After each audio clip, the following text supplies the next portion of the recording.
Batang-bata ka pa at marami ka pang kailangang malaman at intindihin sa mundo.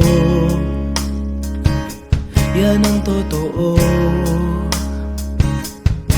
Nagkakamali ka kung akala mo na ang buhay ay isang mumunting paraiso lamang.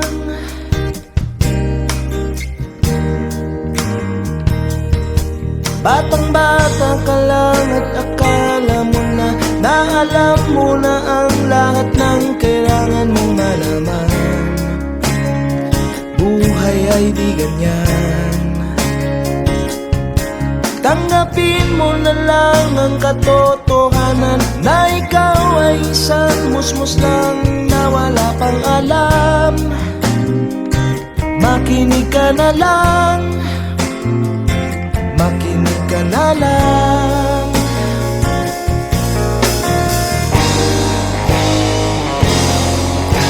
Ganyan talaga ang buhay, lagi kang nasasabihan, pagkat ikaw ay bata at wala kang nalalaman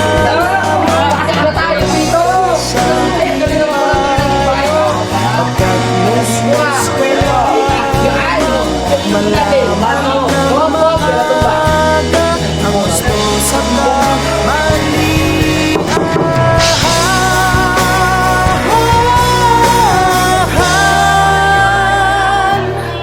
Batang-bata ko, nalalaman ko to, inaamin ko rin na kulang ang aking nalalaman at nauunawaan.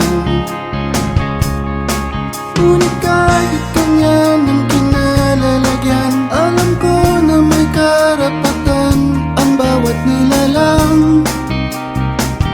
Kahit bata pa man, kahit bata pa man.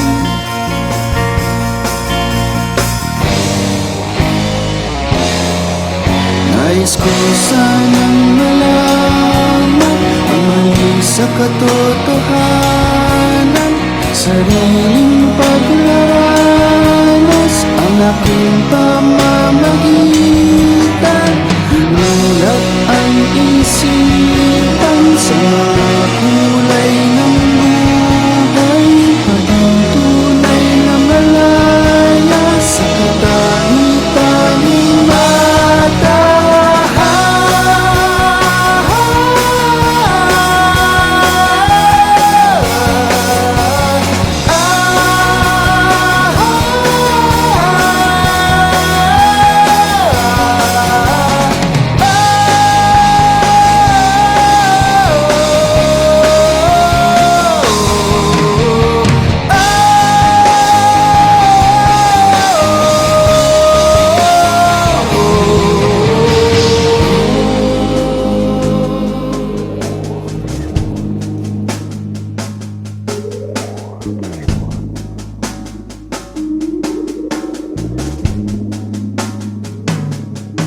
Batang-bata ka pa at marami ka pang kailangang malaman at intindihin sa nais ko sanang malaman ang mali sa katotohanan. Batang-bata ka lang at akala mo na alam mo na. Here I am now, at young age, having already realized the harsh realities of the world.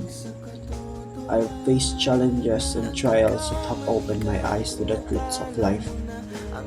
I've learned to be resilient despite the difficulties and responsibilities placed upon me. Despite everything, I continue to fight and strive to create a better future for myself and my loved ones. I look forward to the day when I can see the fruits of my efforts and sacrifices.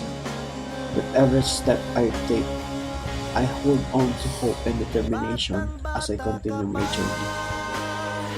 Reflecting on my experiences, I've come to appreciate the importance of developing strong moral principles and values.